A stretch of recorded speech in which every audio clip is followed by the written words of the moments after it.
आएंगे, वतन के जानिसार हैं, वतन के काम आएंगे, हम इस ज़मीं को एक रोज़ आसमां बनाएंगे।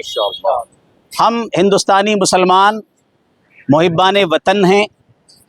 हमारे दीन ने, हमारे मज़हब ने हमें यह सिखाया और बताया और पढ़ाया है, जिस पर हम अमल करते हैं कि हमेशा हम वतन के वफादार आएंगे, वतन के जानिसार हैं, वतन के काम आएंगे, हम इस ज़मीं को एक रोज़ आसमां बनाएंगे। हम हिंदुस्तानी मुसलमान मुहिब्बान वतन हैं। हमारे दीन ने, हमारे मज़हब ने हमें यह सिखाया और बताया और पढ़ाया है, जिस पर हम अमल करते हैं कि हमेशा हम वतन के वफादार रहेंगे, वतन के कानून, वतन के आईन की हरगिज़ कभी खिलाफ वर्जी नहीं करेंगे, हरगिज़ कभी कानून को अपने हाथ में नहीं लेंगे। इसके बाद दो ज़रूरी बातें ये हैं कि आज मुल्क में आई लव मोहम्मद के हवाले से जो माहौल बना हुआ है, इस पर हम सिर्फ इतना कहना चाहते हैं कि आई लव मोहम्मद का मतलब होता है कि मोहम्मदुर रसूलुल्लाह सल्लल्लाहु अलैहि वसल्लम अल्लाह ताला के आखिरी पैगंबर हैं, हम उनसे मोहब्बत करते हैं। इसके साथ साथ हमारा नारा ये भी है, आई लव मोहम्मद का मतलब है I love Muhammad and I follow Muhammad. मोहम्मदुर रसूलुल्लाह से मैं मोहब्बत भी करता हूँ और उनकी तालीमात पर अमल भी करता हूँ। अल्लामा इकबाल कहते हैं, क़ुव्वत इश्क से हर पस्त को बाला कर दे, दहर में इसमें मोहम्मद से उजाला कर दे। और जहाँ तक ए फॉलो मोहम्मद की बात है, तरीक़े मुस्तफ़ा को छोड़ना है वजह बर्बादी, इसी से कौम दुनिया में हुई है बेइख्तिदार अपनी।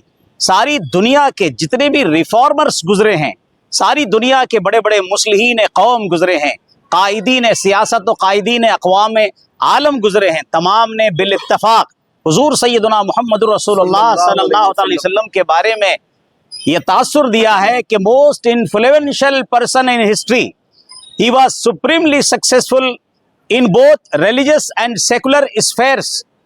मुहम्मदुर रसूलुल्लाह सल्लल्लाहु अलैहि वसल्लम, वो दीन की बात हो या दुनिया की बात हो, हर लिहाज से, हर माहौल में, हर मैदान इल्म व अमल में एक कामयाब तरीन पैगंबर गुजरे हैं, तो मोहम्मदुर रसूलुल्लाह, इस बात का सब लोग एतराफ़ करते हैं।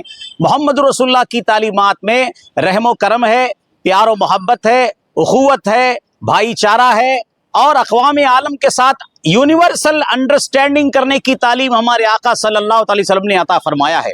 इसलिए मेरी हम तमाम उलमा की, हम तमाम मशाइख की, हम तमाम मिल्ली और फलाही और कौमी सियासी मुस्लिम क़यादत करने वाले कायदीन की हुकूमत उत्तर प्रदेश से गुजारिश है कि आप फौरी तौर पर हज़रत मौलाना तौक़ीर रज़ा ख़ान साहब और उनके साथियों को बाइज़्ज़त बरी करें और जो उन पर मुकदमात दायर किए गए हैं, उन मुकदमात को फ़ौरन वापस लें। लेकिन इसके साथ साथ हमें भी कहना चाहते हैं कि कानून की खिलाफ वर्जी करने वाला कोई भी हो, मुल्क के कानून की पासदारी करना, वफादारी करना हम अपने मदरसों में, मस्जिदों में अपनी आवाम को जुमा के मौके पर सिखाते और बताते हैं। अगर कोई मुल्क के कानून को हाथ में लेता है, कानून की खिलाफ वर्जी करता है, बेशक आप उसके खिलाफ मुकदमा दायर कीजिए, उसको गिरफ्तार कीजिए और जो कानून कहता है उसके मुताबिक उस पर एक्शन लीजिए। हम इस बात की भी गुजारिश करते हैं। लेकिन मौलाना तौक़ीर रज़ा साहब एक मोहतरम कायद हैं हमारे, सारी दुनिया में उनका नाम है।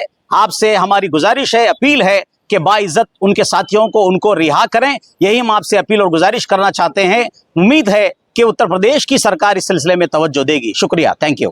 ಕ್ಷಣ ಕ್ಷಣದ ಮಾಹಿತಿಗಾಗಿ ನೋಡ್ತಾ ಇರಿ ನೇಷನ್ ನ್ಯೂಸ್. ಕಾಮೆಂಟ್ ಮಾಡಿ, ಲೈಕ್ ಮತ್ತು ಶೇರ್ ಮಾಡಿ.